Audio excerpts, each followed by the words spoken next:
கோவை ஆர்எஸ்புரம் ஹைஸ்கூலில் நான் 7th படிக்கிறேன்.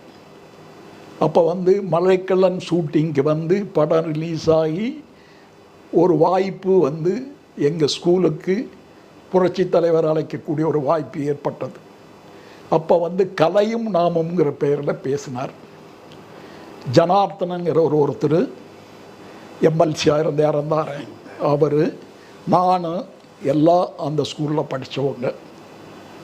பேரூரில் கண்ணப்பன் ஒருத்தர், அவரும் அந்த ஸ்கூலில் படித்தார்.